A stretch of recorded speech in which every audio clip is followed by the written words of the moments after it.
எல்லோருக்கும் வணக்கங்க. இது அந்தாதி அகாடமி. நம்ம 10th புக்கில் செகண்ட் லெசன் கேட்கிறதா என் குரல் பாடம் பார்த்துட்ருக்கோம்.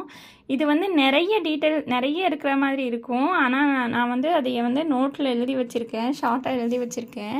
அதில் இந்த ஃபஸ்ட் பேஜ் ஃபுல்லாக நம்ம பார்த்துட்டோம். இதுக்கு அடுத்து பார்த்திங்கன்னா ஹிப்பாலஸ் பருவக்காற்றை பற்றின டீட்டெயில் கொடுத்துருப்பாங்க. அதில் பாருங்கள், ஹிப்பாலஸ் அப்படிங்கிறவர் கிரேக்க மாலுமி, முதல் நூற்றாண்டை சேர்ந்தவங்க. பருவக்காற்றின் உதவியால் நடுக்கடல் வழியாக முசிறி துறைமுகத்திற்கு விரைவில் பயணம் செய்யும் புதிய வழி கண்டுபிடிப்பு அப்படின்னு கொடுத்துருக்காங்க. அந்த வழியை அவர் கண்டுபிடிச்சதுனால யவனர்கள் அதுக்கு அவரோட பேரையே ஹிப்பாலஸ் பருவக்காற்றுன்னு வச்சுருப்பாங்க. யவனர்கள் அப்படின்னா யார் அப்படின்னு ப்ரீவியஸ் இயரில் கேட்டிருப்பாங்க. யவனர்கள் கிரேக்கர் ரோமானியர் சேர்ந்தவங்க தான் யவனர்கள்.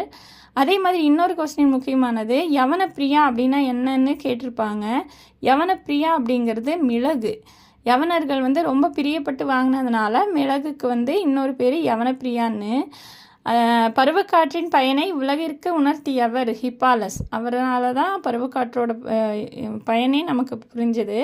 அதே மாதிரி ஒவ்வொன்றா இந்த சங்க இலக்கியத்திலலாம் இந்த காற்றை பற்றி என்னென்ன பாடல்கள் வந்திருக்கு, காற்றோட டீட்டெயிலு அதெல்லாமே கொடுத்துருப்பாங்க. அது 1.5 பக்கத்துக்கு தான் இருக்குது. நம்ம அப்படியே ஷார்ட்ஸ்லேயே நெக்ஸ்ட்டு ஷார்ட்ஸில் முடிச்சிடலாம். நன்றி.